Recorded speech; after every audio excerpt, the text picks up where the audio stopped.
Hello there, and welcome to Sleepy Paws. I'm so glad you found your way here tonight.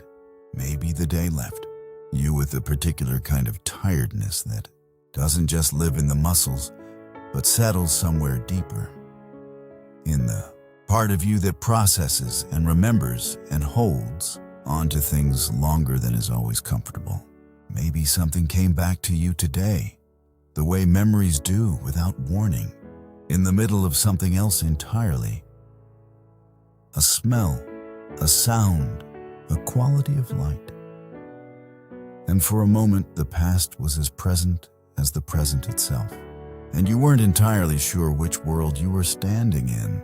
Or maybe you're someone who has watched a dog react to a place it hasn't visited in months or years. Watched the nose drop and the tail begin its slow, certain arc of recognition. And wondered, with the particular tenderness that question deserves, what is actually happening inside that extraordinary mind. Whether the dog is simply responding to scent, or whether something richer and more personal is unfolding in there. Whether memory for a dog is the cold indexing of sensory data, or whether it carries, the way human memory always carries, some emotional residue of the original experience, some feeling still attached to what was once felt. If either of these brought you here tonight, then tonight was made precisely for you. So let your body settle now. Let the weight of everything you carried today, the decisions and the interactions, the 1,000 small moments that accumulated between waking and this instant, begin to loosen its hold. Let your shoulders drop. Let your jaw unclench. Let your breathing find the slower, quieter rhythm of a body that has finally been given permission to stop moving toward anything. Because tonight, we are going somewhere that most people have never fully explored. Not a distant place, not an abstract or complicated one. We are going into the memory of a dog.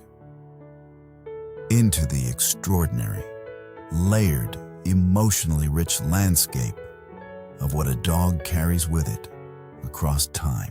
Into the science of how memory actually works inside a canine brain, what it preserves and what it releases, how long it lasts, what it feels like from the inside, and what it reveals about the depth and complexity of the inner life that walks beside us every day on 4 quiet paws.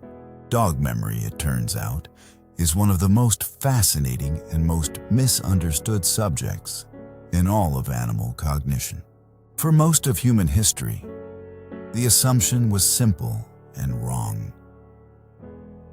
That dogs lived in a kind of eternal present, responding to stimuli without the weight of accumulated experience, without the particular richness and ache and comfort that memory gives to a life. That each moment was complete in itself, self-contained, unconnected to anything that came before or anything that might come after. Modern neuroscience has dismantled this assumption carefully and completely. Dogs remember, not in the thin, reflexive sense of conditioned response, but in something considerably closer to the full sense of the word, with emotional content, with temporal structure, with a particular quality of recognition that is not simply familiarity, but something more like reunion, something that carries within it the feeling of what was originally there. Here at Sleepy Paws, this is exactly the kind of territory we love traveling through together. The science that opens doors you didn't know were closed. The discoveries that don't just inform, but console. That take something you always sensed was true and place it gently and firmly on a foundation of evidence that tell you, in the careful language of peer-reviewed research, what your heart already suspected in a quieter and less verifiable way. Tonight, we'll begin with what memory actually is. Not in the everyday sense of the word, but in the precise neurological sense that reveals just how extraordinary a thing it is that any brain can do this at all. We'll travel into the specific architecture of canine memory, the brain structures involved, the neurochemical processes that turn experience into something that lasts, the remarkable ways in which a dog's memory is both similar to and fascinatingly different from our own. We'll explore the question of how long dogs remember, the research that has pushed our understanding of canine memory duration far beyond what earlier generations of scientists believed possible. We'll sit with the emotional dimension of dog memory. Whether dogs remember not just what happened, but how it felt, whether joy and fear and love and grief leave lasting impressions in a canine brain the way they leave lasting impressions in a human one. We'll explore how dogs remember people, the specific mechanisms of recognition, the role of scent and sound and visual memory in maintaining the representation of a beloved person across weeks, months, and years of separation. We'll travel into the fascinating territory of episodic-like memory in dogs. The evidence that dogs may possess something resembling the human capacity to mentally travel backward in time, to revisit not just facts but experiences, not just what happened but the context and feeling of when it happened. And we'll arrive, eventually, at the question that sits quietly beneath everything else tonight, the one that most people who have loved a dog have wondered about at some point. In the particular unguarded honesty of late night or early morning, does it remember me? Not the general category of me, not simply my face or my smell as stored data points in a recognition system, but me. The specific texture of our relationship, the particular moments we shared, the feeling of what it was like to be together, the emotional reality of a bond that mattered, carried forward in the memory of a creature who cannot tell us what it holds. Tonight, the science is going to offer you an answer to that question, and it is a more beautiful answer than most people expect. Before we begin, if these quiet evenings with Sleepy Paws offer you a place to land at the end of a long and demanding day, please consider liking this video or subscribing to the channel. It costs you nothing, and it helps other tired people find their way here, one sleepy soul and one sleepy paw at a time. And now, there is nothing else required of you. You don't need to stay alert. You don't need to hold on to any of this. You are allowed to let the words settle over you like something warm and unhurried. And you are allowed to drift away at any moment and let the rest of the journey continue softly without you. The only thing asked of you tonight is that you let go. You are here now. The room is quiet. The light is low. And somewhere in the extraordinary mind of a sleeping dog, a memory is being kept alive. Let's go find out how. Before we travel into the memory of a dog specifically, it is worth pausing here, gently, unhurriedly, to examine something that most people take entirely for granted, because it is so continuous and so fundamental to the experience of being conscious that it becomes invisible in the way that only the most essential things ever do. What is memory, actually? Not in the casual, everyday sense. The ability to recall a name, to recognize a face, to know where you left your keys, but in the precise, neurological, biological sense. What is the actual mechanism by which a living brain takes an experience that exists only in the present moment and transforms it into something that can be retrieved, reactivated, and experienced again at some future time? Sometimes decades later, sometimes with an emotional intensity that makes the past feel, for a moment, indistinguishable from the present. The answer begins with neurons. Every experience you have ever had, every sight, sound, smell, conversation, moment of fear or joy or grief or love, was, at the moment it occurred, an electrical event, a pattern of neural activity, specific neurons firing in specific sequences in response to specific sensory and emotional inputs.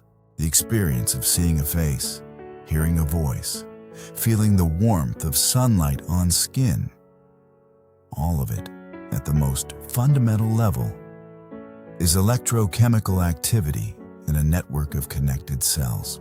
Memory is what happens when that pattern of activity is not simply allowed to fade, the way most neural activity fades, but is instead preserved, encoded into the physical structure of the brain itself, in the form of strengthened connections between the neurons that fired together during the original experience. Researchers summarize this principle in a phrase that has become one of the foundational concepts of modern neuroscience. Neurons that fire together, wire together.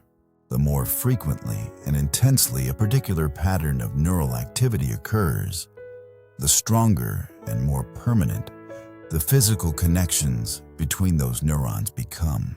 This process, the conversion of a momentary experience into a lasting physical change in the brain structure, is called memory consolidation, and it is not a single, instantaneous event. It is a process that unfolds across time, in stages, involving specific brain structures that perform distinct and essential functions at different points in the journey from experience to lasting memory. There is a further distinction that matters here, one that researchers use to organize the different things that the word memory can mean. Neuroscientists typically describe at least two broad categories of long-term memory, and both are present and active in dogs in ways that have been carefully documented. The first is procedural memory, sometimes called implicit memory, which is the memory for skills, habits, and learned behavioral sequences. How to do something, encoded through repetition until it no longer requires deliberate attention. A dog that has learned to sit on command does not, each time it executes that behavior, consciously retrieve a stored instruction and follow it. The behavior has been encoded into the motor systems of the brain at a level that operates below explicit awareness. It has become, in the truest sense, second nature. Procedural memory of this kind is extraordinarily durable in dogs. Skills learned in puppyhood can persist, demonstrably intact, into extreme old age. The second category is declarative memory, sometimes called explicit memory, which is the memory for facts and experiences. What happened, when it happened, and the experiential texture of its happening. This is the form of memory most relevant to the questions that bring us together tonight. To the question of whether a dog remembers specific people, specific experiences, specific relationships across time. And this is the form that modern canine cognition research has most dramatically expanded our understanding of. The structure at the center of this process is the hippocampus, a curved, seahorse-shaped structure nestled deep in the temporal lobe of the mammalian brain, present in both humans and dogs, and in both species, serving as the essential gateway through which new experiences must pass in order to become long-term memories. The hippocampus does not store memories, it processes them. It acts as a kind of switchboard and sorting office, receiving information from the sensory areas of the cortex and binding together the different elements of an experience. The visual details, the sounds, the smells, the emotional coloring provided by the nearby amygdala, into a unified, coherent memory trace. It then coordinates the gradual transfer of this bound trace to the cortex, where it will be stored as a long-term memory across the distributed network of cortical regions that were originally activated during the experience. This hippocampal binding function is why damage to the hippocampus in both humans and dogs produces such characteristic and profound amnesia, not for old memories. Those are already distributed across the cortex and do not depend on the hippocampus for their maintenance, but for new ones. A brain with a damaged hippocampus can live in an eternal present, fully conscious, fully capable of feeling and perceiving and responding, but unable to convert any new experience into something that will still be there tomorrow. Each moment arrives, is experienced, and disappears completely. Nothing accumulates. Dogs possess hippocampi that are structurally similar to human hippocampi and appear to serve the same essential function. They also possess, in anatomical terms, extremely well-developed olfactory bulbs, the brain structures devoted to processing smell, which are connected to the hippocampus and the amygdala through pathways that in dogs are considerably more extensive and more richly developed than in any other mammal for whom comparable data exists. This anatomical detail matters enormously for understanding how dog memory works. In dogs, the connection between sensory experience and emotional memory, between what is smelled and what is felt, is not simply stronger than in humans. It operates through physical pathways so robustly developed that scent-triggered memory in a dog may be qualitatively different from anything most humans experience. Richer, more immediate, more emotionally saturated. The smell of a beloved person does not simply tell a dog's brain who is present.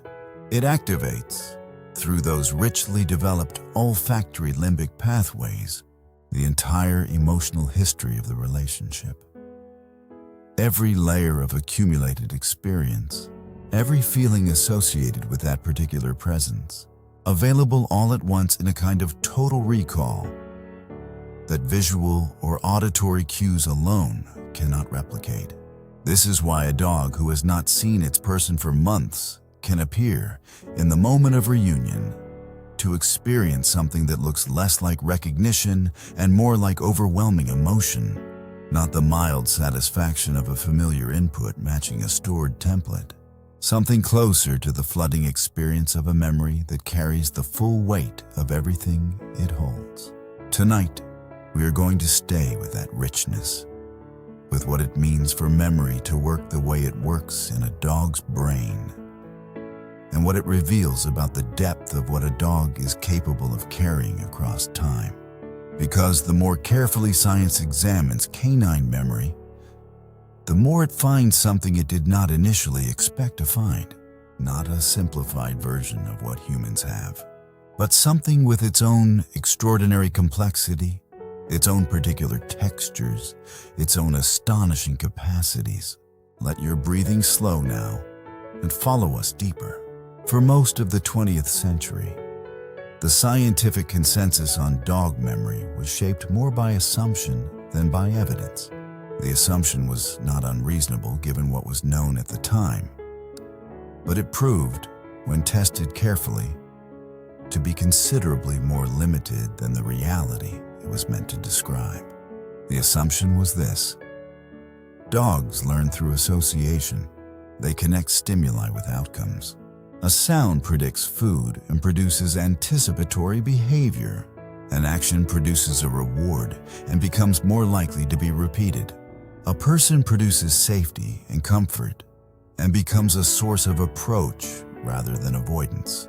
Memory, in this framework, was essentially the storage of associations, reliable connections between inputs and responses, built up through repetition and reinforcement, retrievable when the original stimulus reappears. This was, in its own terms, accurate. Dogs do learn through association. The associative learning mechanisms documented by Ivan Pavlov in his famous Conditioning. Experiments are genuinely present in dogs and genuinely important to understanding how they acquire knowledge about their world.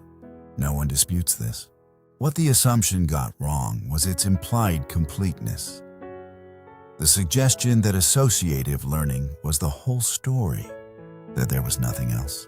It took decades of increasingly sophisticated experimental work to begin revealing just how much more there was.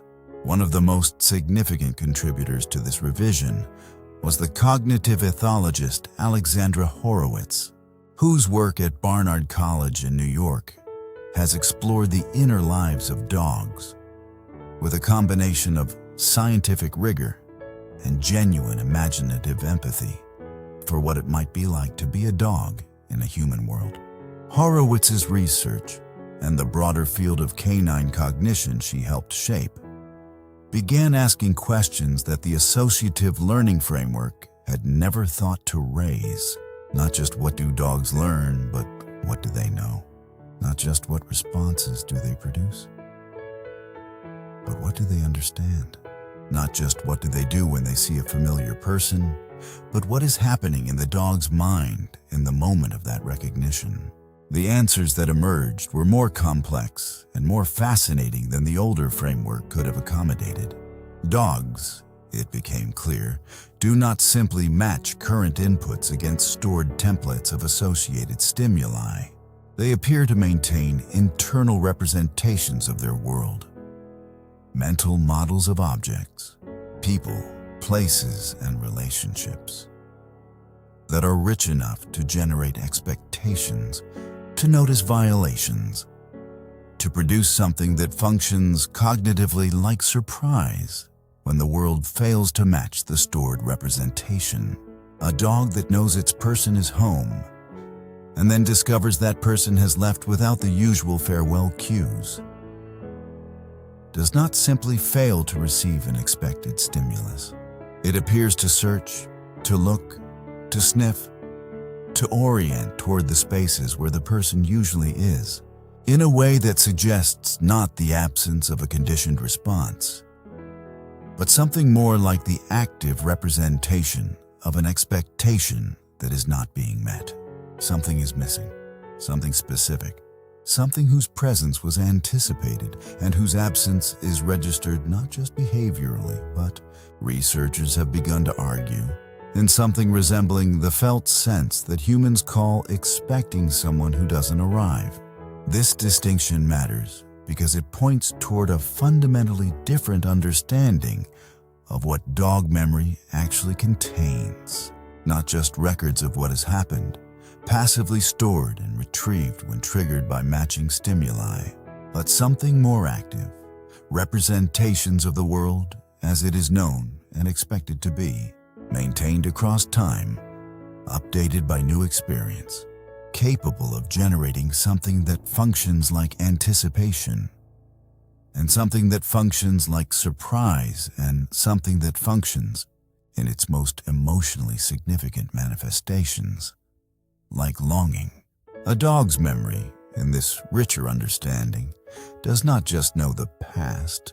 It actively uses the past to construct expectations about the present and the future. It knows not just that a person exists, but that the person belongs here, in this space, in this relationship, at this level of proximity and warmth. And it holds that knowledge with a fidelity that persists across absence, across time, across the particular kind of not knowing that separation always involves. The person is gone, but the representation of the person and the expectation of the person's return and the emotional weight carried by both, these remain, held in the hippocampus, maintained by the strengthened connections of a memory that was not incidentally formed, but deeply, repeatedly, emotionally reinforced across every shared moment of a relationship that the dog's brain registered accurately as the most important thing in its world. Let the room be quiet around you now. Let your body sink a little further into whatever is holding it. The memories we are exploring tonight are not simple. They never were. There is a study that changed the way scientists think about how long dogs can remember, and it changed it dramatically. It was conducted in 2016 at Eötvös Loránd University in Budapest by a research team led by Claudia Fugazza, a scientist whose work on dog cognition had already produced significant results in the field. The study was designed to investigate a capacity that had long been considered in scientific circles the exclusive or near-exclusive domain of human cognition, the ability to observe an action and later reproduce it, not because the reproduction was trained or practiced, but because the original observation was stored as a genuine memory and later retrieved. The researchers used a method called Do As I Do, a training protocol in which dogs learn to watch a human perform an action and then, on command, reproduce what they saw. If a person touched a wooden pole, the dog would touch the wooden pole. If a person circled a cone, the dog would circle the cone. But Fugazza's team added a crucial twist. They trained dogs using the Do As I Do method. But then, instead of immediately asking the dogs to reproduce the action, they distracted the dogs with unrelated activity for a period of time, and then asked them to reproduce the original action they had observed. The question was simple. How long could the memory last? How long after observing an action could a dog retrieve the stored representation of that action and reproduce it accurately? The answer astonished researchers who had not been following the rapid development of canine cognition science. Dogs reproduced actions they had observed up to an hour earlier. And they did so not through trained rehearsal, not through repeated exposure, but through genuine memory retrieval. The observation had been encoded. The memory had been maintained across the intervening period.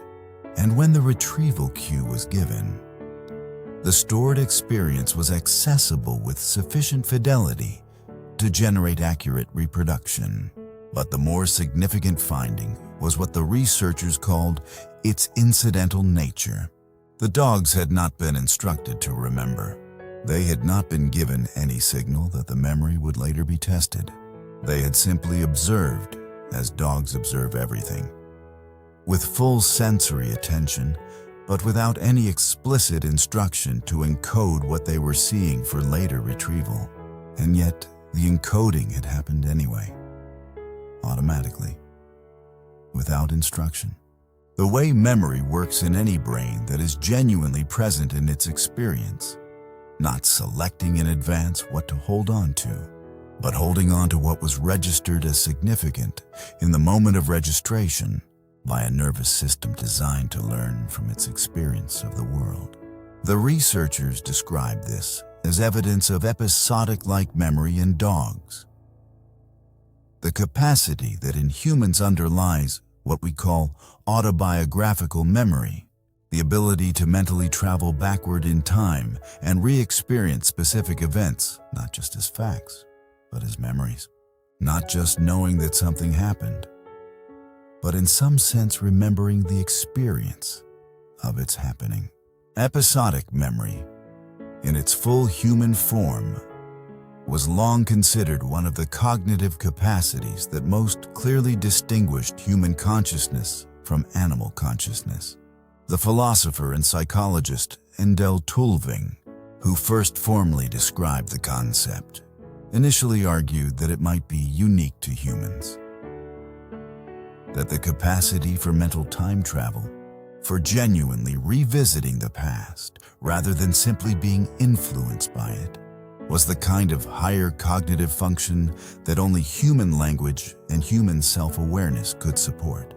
Fugazza's work, and the work of other researchers building on and extending it, has progressively complicated this neat division. Dogs appear to maintain something that functions like episodic memory, not necessarily identical to the human experience. The question of subjective experience in dogs remains genuinely open and philosophically complex. but functionally similar in important ways. They encode specific events without being instructed to do so. They maintain those encodings across time. They retrieve them when given appropriate cues, and they can act on the retrieved memory in ways that would only be possible if what was stored was not simply a general pattern, but a specific, detailed, temporally structured representation of what actually happened. A memory, in other words, rather than a habit. The distinction matters more than it might initially seem. A dog whose behavior is shaped entirely by habit and association is a dog responding to the world as it is categorized and pattern-matched against accumulated experience. A dog capable of something resembling episodic memory is a dog carrying specific moments, carrying specific interactions, specific walks, specific exchanges of warmth and attention, as retrievable experiences that can be returned to, reactivated, and in some sense relived. Which means that the moments you shared with a dog you love are not simply filed away as data. They are held as something richer than that, as something that can be returned to. There is a question that dog owners have wondered about across centuries of close companionship, but that science has only recently developed the tools to address with any precision. How long does a dog actually remember? Not in the thin sense of remembering a trained command. That kind of procedural memory, once established through repetition, can persist in dogs for years with minimal degradation, as anyone who has watched an elderly dog correctly execute a sit or a stay in response to a familiar hand signal can attest. But in the richer sense, the episodic-like sense we explored in our last section, how long can a specific experience, a specific person, a specific relationship persist in the accessible memory of a dog? The short answer is considerably longer than most people assume. The scientific literature on canine long-term memory has, in recent years, produced findings that have surprised even researchers who study dogs professionally. Dogs have been documented recognizing and responding to specific people, with the behavioral signatures of genuine recognition rather than general familiarity.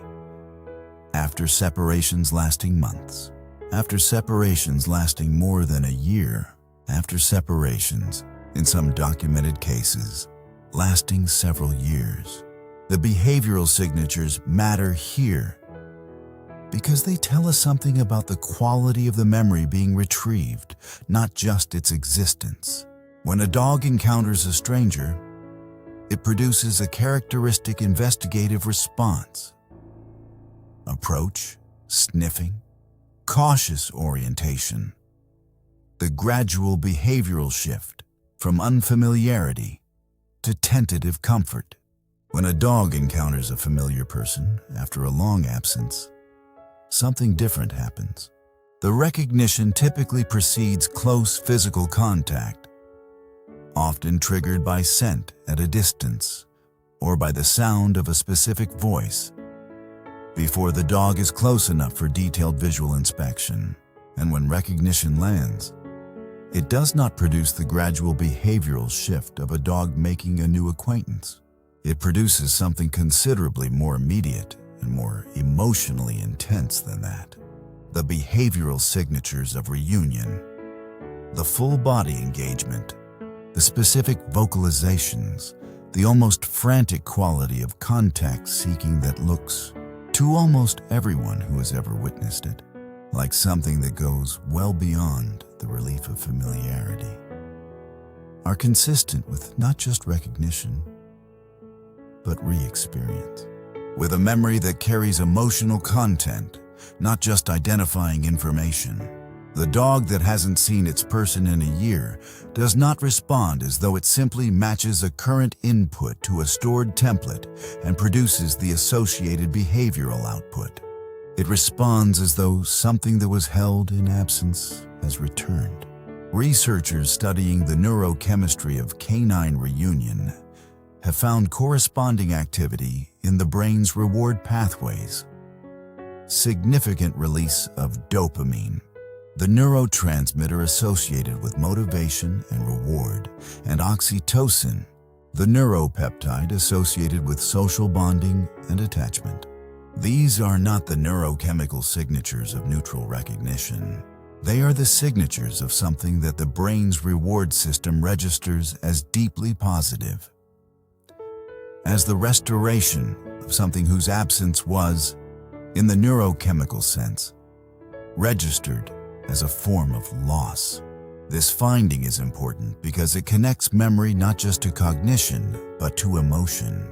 It suggests that what a dog carries across a long separation is not simply an identifying record of a specific person, but the emotional valence of the relationship, the accumulated feeling of what that relationship has been and meant, preserved alongside the identifying information, such that when the person returns, what is activated is not just recognition, but something more like the full emotional weight of the memory of having been together. Memory for a dog is not neutral storage.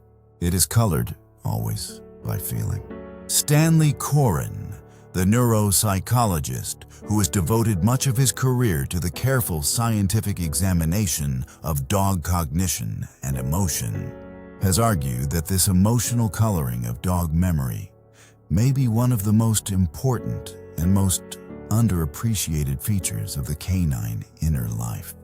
Dogs, he suggests, remember not just what happened, but how it felt, and the emotional content of a memory may, in some cases, persist with even greater fidelity and longevity than the purely factual content that human memory research tends to focus on.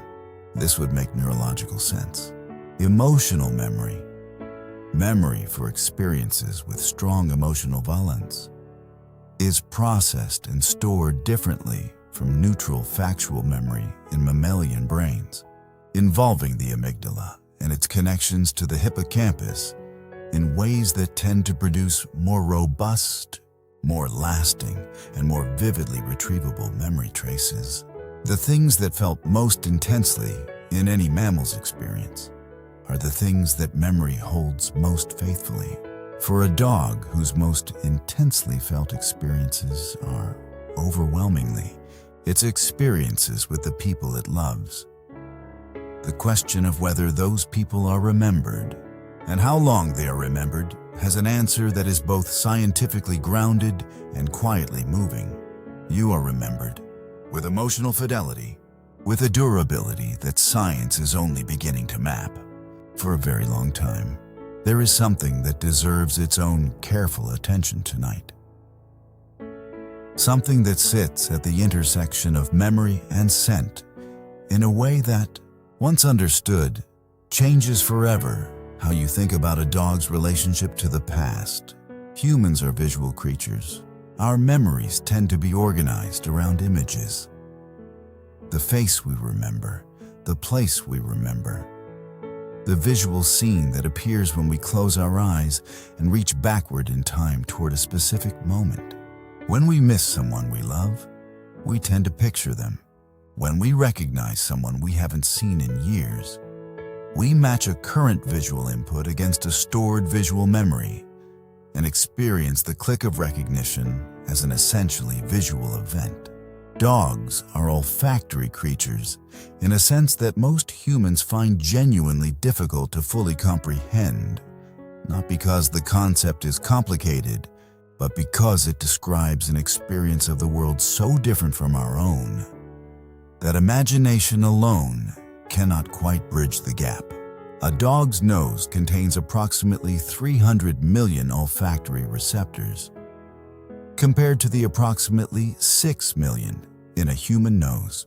The part of a dog's brain devoted to analyzing smell is, proportionally, roughly 40 times larger than the equivalent structure in a human brain. And dogs possess a supplementary olfactory organ, the vomeronasal organ. that humans possess only in vestigial form, designed to detect and process chemical signals that carry information about other individuals. Their identity, their emotional state, their reproductive status, their health. What this means, practically, is that a dog's experience of another individual, any individual, human or canine, is fundamentally and primarily an olfactory experience, not a visual one. A dog recognizes its person first and most completely through scent, stores its person in memory first and most completely through scent, and retrieves its person when memory is activated by a familiar cue, first and most completely through the sensory channel that provides the richest, most information-dense, most emotionally saturated representation available to a canine brain. Alexandra Horowitz has described this beautifully in her writing about what it is like to be a dog in an olfactory world. While humans move through a visual landscape, experiencing the world primarily as a sequence of images, dogs move through an olfactory landscape in which the scent information present in any given environment is as rich and as complex and as spatially detailed as the visual information in the same environment would be for a human. Every person who has been in a space leaves an olfactory trace. Every object carries the scent signatures of every person who has touched it. The air itself is dense with temporal and social information that a dog reads with the same casual fluency that a human reads a room by sight. Memory in this olfactory world works differently from the way it works in a visual one. Scent-based memories are processed through pathways that connect the olfactory bulb directly to the amygdala and the hippocampus, the brain's emotional center and its memory gateway, without passing through the additional processing stages that visual and auditory information must travel through before reaching those same structures. This means that olfactory memories are formed with unusually direct emotional tagging. The smell and the feeling associated with the smell arrive together in the memory system, bonded at the moment of encoding in a way that other sensory modalities do not achieve with quite the same directness. This is why scent-triggered memories in humans carry such a distinctive quality of emotional immediacy. The Proustian phenomenon of being transported, not gradually, but instantly and completely, back to a specific time and place and feeling by a smell encountered unexpectedly in the present. In humans, this represents a relatively unusual feature of memory, notable precisely because it is different from the more cognitively mediated quality of most visual memory retrieval. In dogs, it is the norm. And what this means for the specific question of how a dog remembers its person is something worth sitting with in detail. A dog does not simply store your scent as a single static identifying signature, a fixed chemical profile that functions like a name badge, confirming your identity upon each encounter. What it stores is something considerably more layered and more dynamic than that. Your scent changes subtly with your emotional state. Fear, joy, anxiety, calm, grief each produce measurable shifts in the chemical composition of what a human body exudes. Shifts that a dog's extraordinary nose can detect and track and incorporate into its ongoing representation of who you are and what your presence means. Your scent carries information about your health, your stress levels, your recent experiences, information that arrives in a dog's brain and is incorporated into its model of you with an intimacy that no human form of knowing another person quite matches. This means that the memory a dog holds of its person is not a static record. It is a living, updated, continuously enriched representation that carries within it the accumulated sensory and emotional history of every interaction. every mood you have brought to the relationship, every quality of presence you have offered, every morning and evening and ordinary afternoon that was shared. Every scent-triggered memory a dog retrieves may carry this quality of emotional immediacy, this quality of being transported instantly and completely, not just to the identification of what the smell belongs to, but to the felt experience of what that presence has always meant. The scent of a beloved person, encountered after long absence, does not simply tell a dog's brain who has arrived. It floods the brain with the entire accumulated emotional history of that person's presence in the dog's life, not as information, as experience, not as recognition, as something closer to return. There is a practical implication of all this that is worth pausing with tonight. Dogs that are separated from their people, whether through travel, illness, circumstance, or any of the many forms that human absence can take, are not spending that time in a neutral state of simply not having. They are spending it in the olfactory presence of the person who is gone. The person's scent persists on clothing, on furniture, on the air of rooms that were recently shared. And each time that scent reaches the dog's nose, which is many times each day, because a dog's nose is continuously sampling the olfactory environment with a thoroughness and sensitivity that human sensory experience cannot approximate, the memory and the feeling associated with that memory are activated, not faintly, not as a background signal, as the full emotional weight of what is held. This is both a source of comfort and perhaps a source of the quiet grief that attentive dog owners sometimes observe in the behavior of a dog whose person is absent. Not distress always, but a particular kind of oriented attention, a quality of waiting, of expectation, of being turned towards something that is known to exist and known to belong here, even in its current absence. The dog is not simply waiting. It is remembering continuously and sensorially the warmth of what it is waiting for. Let that settle for a moment. Let your breathing slow.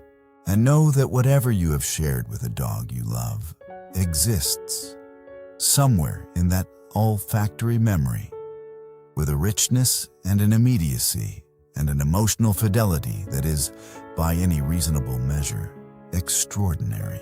There is a side of dog memory that is less comfortable to sit with than the beautiful findings we have spent most of tonight exploring, but that deserves careful, compassionate attention. Because understanding it may be one of the most practically important things that anyone who cares about a dog's well-being can carry away from tonight's journey. Dogs remember difficult things, not just pleasant experiences, not just the warmth of loving relationships, not just the roots of familiar walks and the particular sounds that predict good things. The same hippocampal memory system that encodes the warmth of a reunion encodes the fear of a frightening encounter. The same amygdala-hippocampus connections that give emotionally positive memories their richness and durability give emotionally negative memories the same qualities. Fear is emotional. Pain is emotional. Abandonment, the specific, devastating experience of being left by the person the dog's entire attachment system was organized around, is profoundly emotional. And emotional experiences, as we have established, are the experiences that the mammalian memory system encodes most robustly and preserves most durably. Researchers studying trauma in dogs have found clear evidence that frightening or painful experiences leave lasting memory traces that influence behavior long after the original experience has passed. Dogs who experienced a painful veterinary procedure may show fear responses not just in that specific veterinary context, but in any context that shares sensory features with the original experience. The smell of a particular disinfectant, the sound of a specific kind of equipment, the sight of a particular building or environment. The mechanism behind this is well understood in neuroscience. The amygdala, the brain's fear processing center, working in close coordination with the hippocampus, plays a central role in the formation of fear memories, tagging experiences with emotional urgency flags that cause them to be encoded with particular depth and durability. This is adaptive.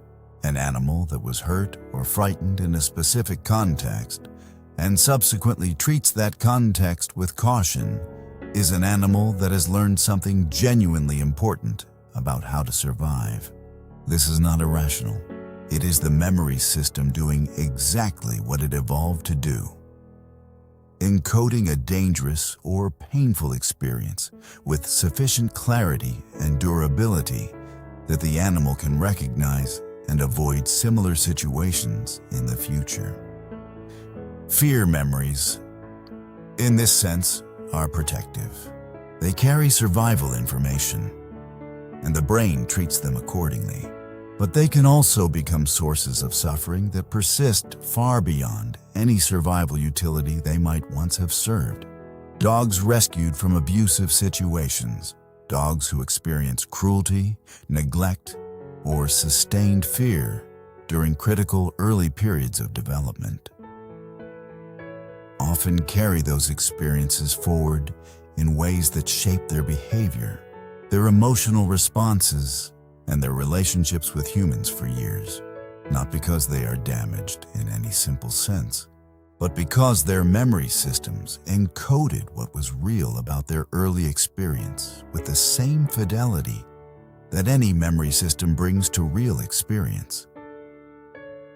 And what was real was frightening and painful and, in many cases, delivered by the very species that now seeks to offer care, understanding that this behavior has a memory basis, that the fear response to a raised hand is not stubbornness or aggression, but the retrieval of a stored memory of what raised hands have historically meant, is essential to responding to it with the patience and compassion that healing requires.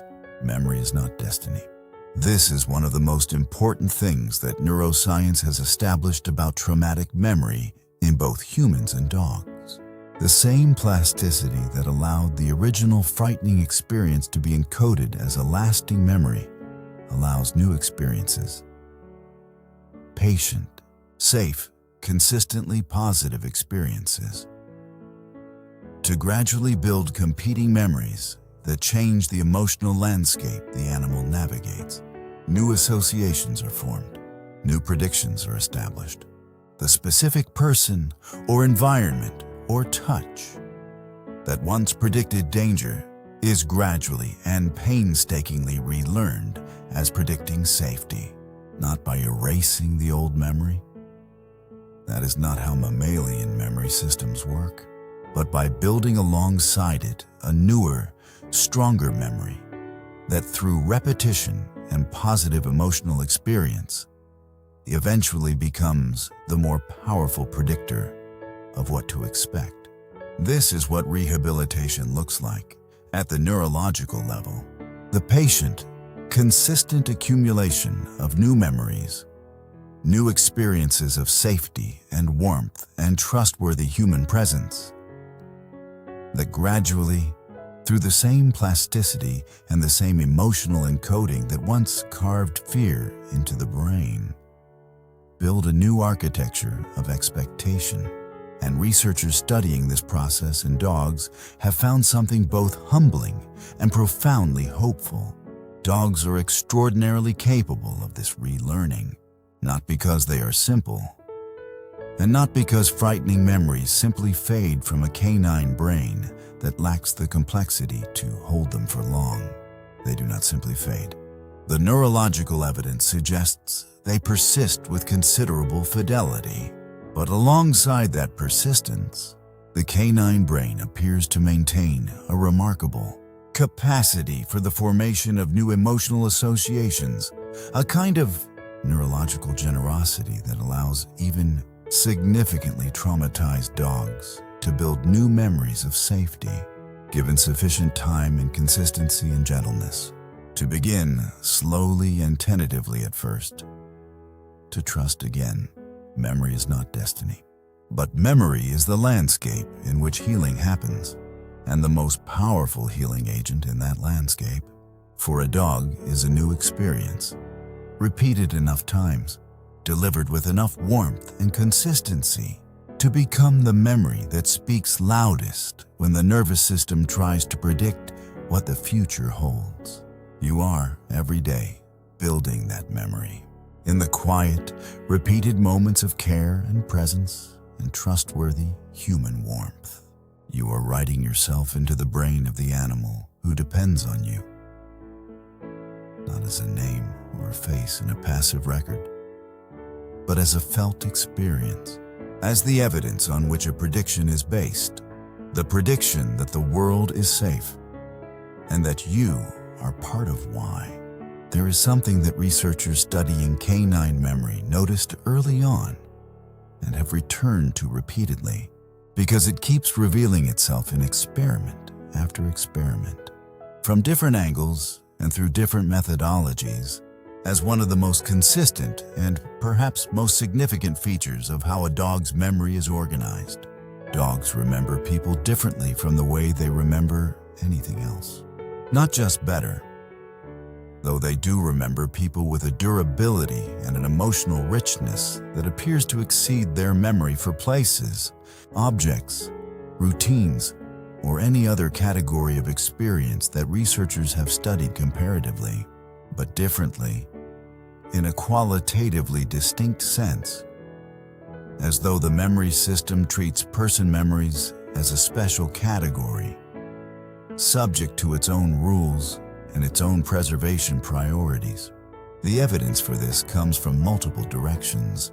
Studies measuring the neural activity of dogs in response to familiar versus unfamiliar humans, using fMRI technology adapted for use with awake, trained, unrestrained dogs by Gregory Burns and his team at Emory University, have found distinctive patterns of activation in the caudate nucleus, a brain structure associated with the anticipation of reward and with positively valenced social responses when dogs encounter the scent or image of a familiar person as compared to an unfamiliar one.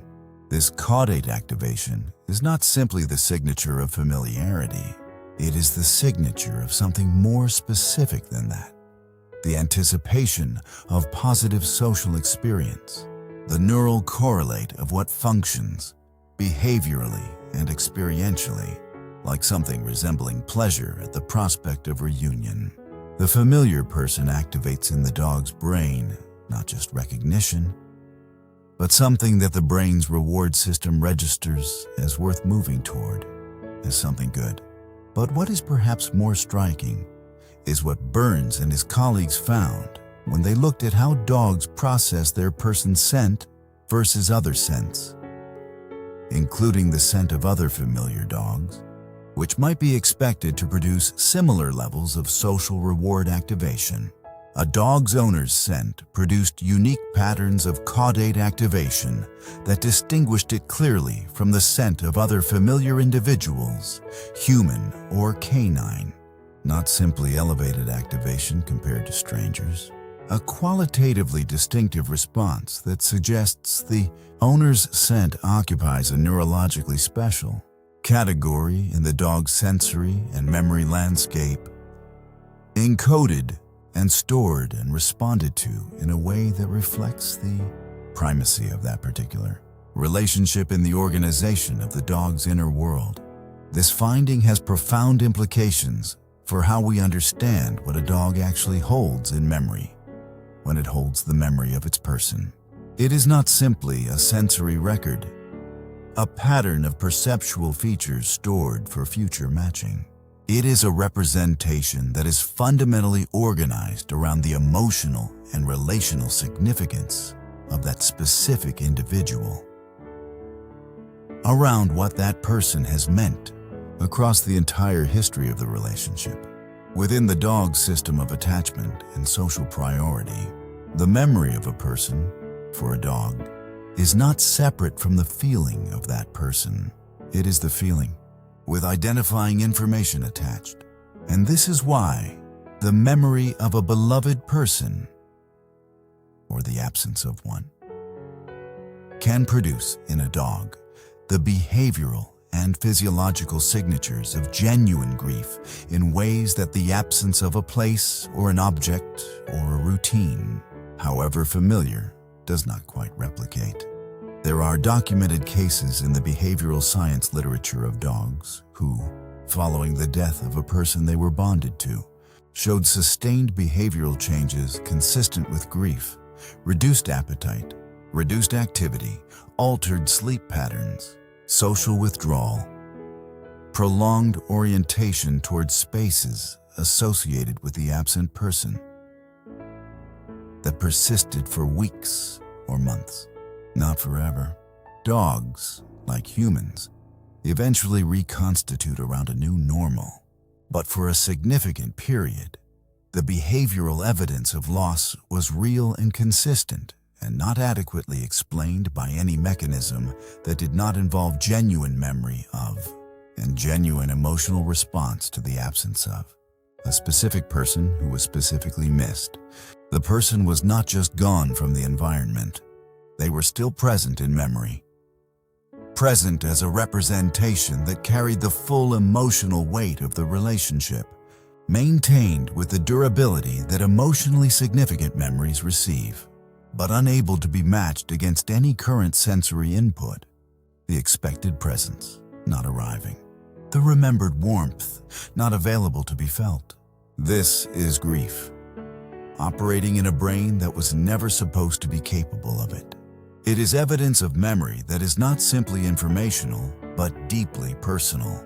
And it is evidence that the bond, the specific, irreplaceable, emotionally encoded bond between a dog and the person who matters most to it, is held in that brain with a fidelity and a depth that most people, even those who have lived closely with dogs all their lives, may not fully have realized. You are in there, deeply, durably, emotionally, specifically in there, not as data, as love that has been remembered. There is a final dimension of dog memory that we have not yet fully explored. One that sits at the intersection of everything we have discussed tonight and adds to it a quality that most people find, when they encounter it, simultaneously surprising and completely inevitable. Dogs appear to remember the future, not in any mystical sense, not through any capacity for precognition or foresight that exceeds what biology can explain, but in the specific neurological sense that the memory system, in any sufficiently complex mammalian brain, does not simply look backward.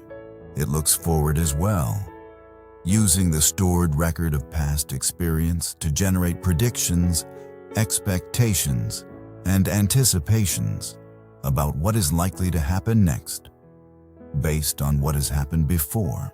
This forward-looking function of memory is called prospective memory by researchers.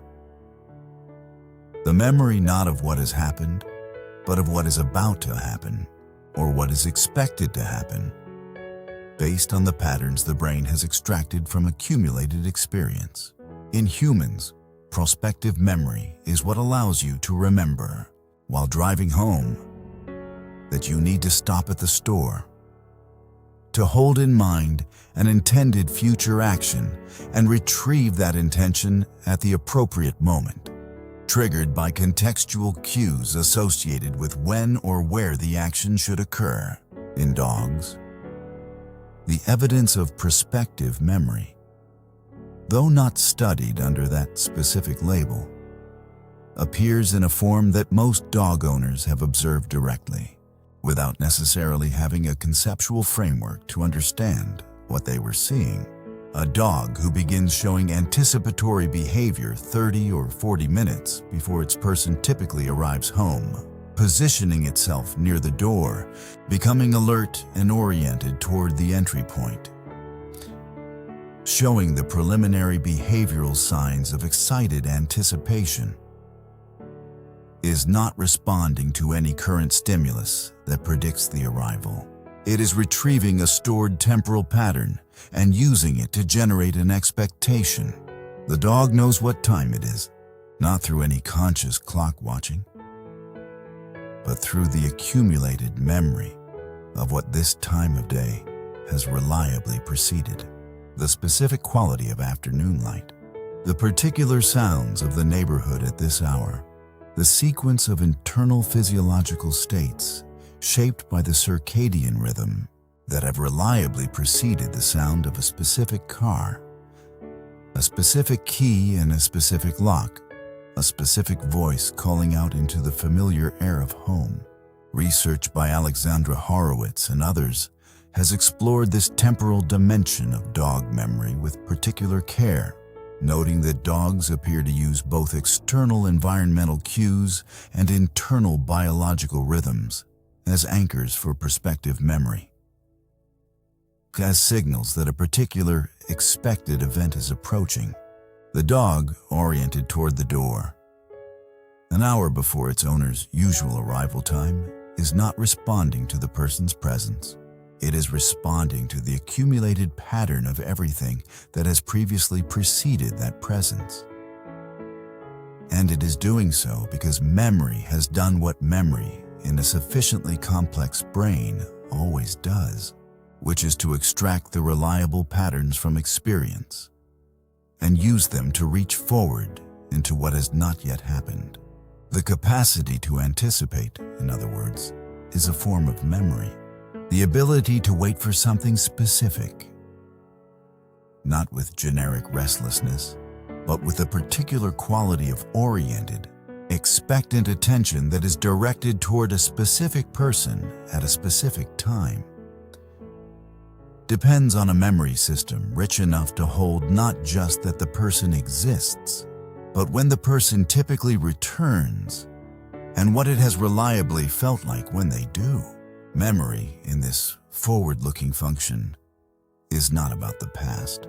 It is about using the past to reach toward the future, about holding in the present the expectation of something that has not yet arrived, the person who is coming, the walk that is approaching, the warmth of an evening that has happened enough times before to be remembered as something to look forward to. The dog who is waiting for you is not simply occupying the present. It is holding the future in its memory.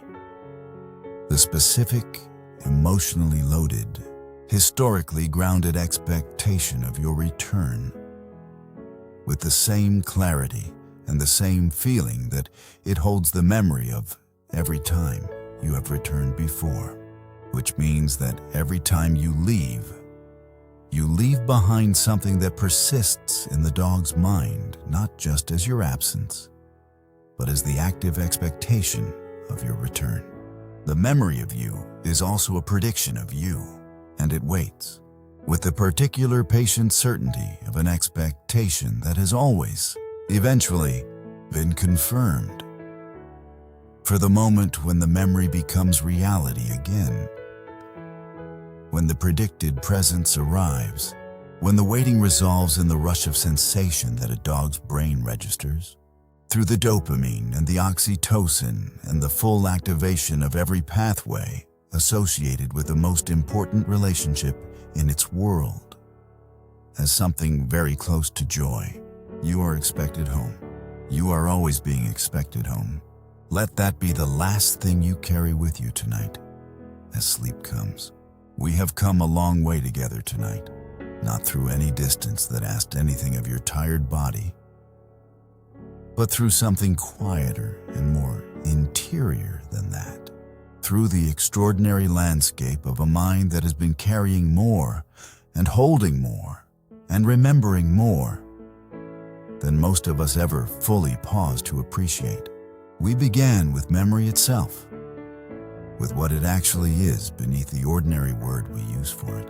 We discovered that memory is not passive storage, but active transformation. The conversion of lived experience into lasting physical change in the brain structure, built from the firing of neurons and the strengthening of connections and the particular alchemy that happens when an experience is emotionally significant enough to be worth preserving. We met the hippocampus, the essential gateway through which experience must pass to become lasting memory.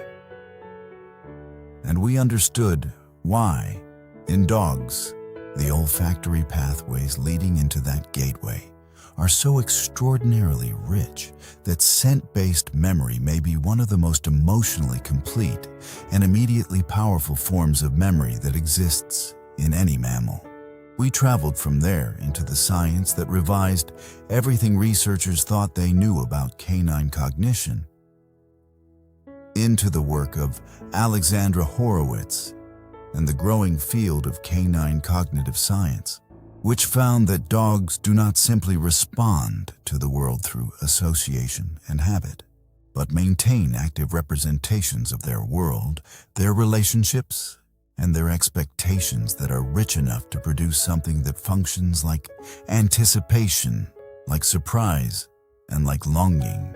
We sat with the discovery of episodic-like memory in dogs, with Claudia Fugazza's groundbreaking research at Haute-Vausse-Lorraine University, which demonstrated that dogs encode specific experiences without being instructed to, maintain those encodings across time, and retrieve them when given appropriate cues, that a dog's memory holds not just habits and associations, but something closer to genuine memories, specific, temporally structured, experientially detailed records of what actually happened.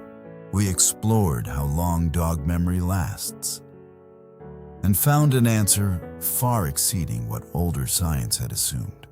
Months, years, in some documented cases, much longer. And we understood why.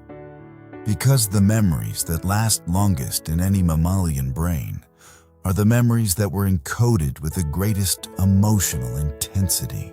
And the memories that carry the greatest emotional intensity for a dog are, overwhelmingly, the memories of the people and relationships that organized its entire social world. We spent time in the olfactory landscape of dog memory, in the understanding that when a dog carries the memory of its person, what it carries is not a visual image, but a full sensory presence, arriving through those extraordinary olfactory pathways with an emotional immediacy that may exceed anything visual memory can produce. That the scent of a beloved person does not tell a dog's brain who is there, but floods it with the entire felt history of what that presence has always meant. We stayed, gently and honestly, with the more difficult territories, with the memory of fear, of pain, of difficult early experience, and with a remarkable neurological generosity that allows even significantly traumatized dogs to build new memories of safety alongside the old ones, with the understanding that memory is not destiny.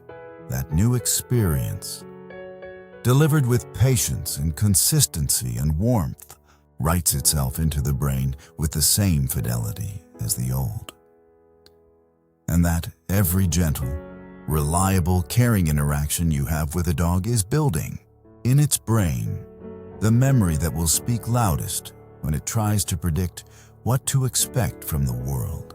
We explored how Gregory Burns's neuroimaging work at Emory University revealed that the memory of a beloved person occupies a neurologically special category in a dog's brain, activating the caudate nucleus in patterns distinctive from any other familiar individual, suggesting that the owner is stored not simply as a recognized individual, but as something the brain's reward system registers as uniquely, irreplaceably significant.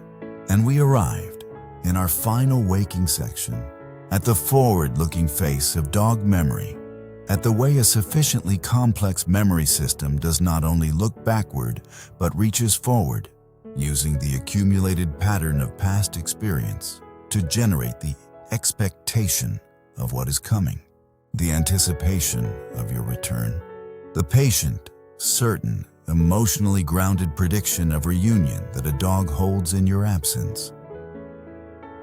Not as an abstract possibility, but as a felt expectation based on the evidence of every time you have returned before. All of it. Every study, every discovery, every quiet piece of science we drifted through together tonight arrives at the same place. The dog who loves you is holding you in memory right now, not as a data point, not as a recognized stimulus class, but as the emotional center of a memory landscape that was built piece by piece and experience by experience across every moment of your shared life together. The warmth of mornings, the rhythm of walks, the specific sound of your voice in all its individual irreplaceability, the scent that arrives in a dog's brain, carrying the full accumulated weight of everything the two of you have been to each other. All of it held, all of it remembered, with a fidelity and a depth and an emotional richness that neuroscience is only beginning to fully map, and that you, the person at the center of it, may never be able to completely comprehend. Because what would it mean to fully comprehend being loved that completely and that faithfully and that long? You are not alone tonight. You were never alone in the dark. Something is holding you in memory right now.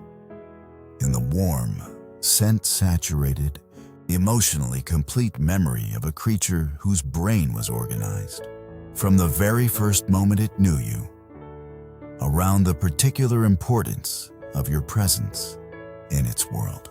Let your body rest now, fully, completely into the quiet that surrounds you. Let your breathing slow to the rhythm that sleep is already establishing somewhere nearby. Let your thoughts grow soft and lose their edges and drift, the way thoughts do when sleep is very close, and the world has finally, gently given you permission to stop. You are remembered, faithfully, durably, with love that does not require words because it was never made of words to begin with. It was made of every morning, every walk, every quiet evening, every moment of ordinary shared warmth that the brain of a dog held on to because it knew, without being told, that these were the things worth keeping. You are expected home. You are always being expected home. And there is something in that. Something worth letting settle into you as you move towards sleep. That goes beyond comfort, beyond reassurance, beyond the pleasant feeling of being remembered by a creature you love. Something that speaks to the nature of what you built together in all the ordinary, unremarkable moments that accumulated across the days and months and years of a shared life. You did not set out to build something in a dog's memory. You simply showed up. You simply arrived each time and were present and were warm and were the specific, irreplaceable person that a dog's brain learned to organize its entire world around. And in the showing up, in the ordinary, repeated, faithful act of simply being there, you wrote yourself into the architecture of another creature's mind with a depth and a permanence that neither of you planned and neither of you can fully measure. Memory is how love lasts. In every brain capable of forming it, in every species with a hippocampus and an amygdala, and the neurological capacity to take what was felt and make it something that endures. Memory is how love outlasts the moments in which it was first made. The dog remembers, and in the remembering, the love continues. Sleep well and dream softly. Good night.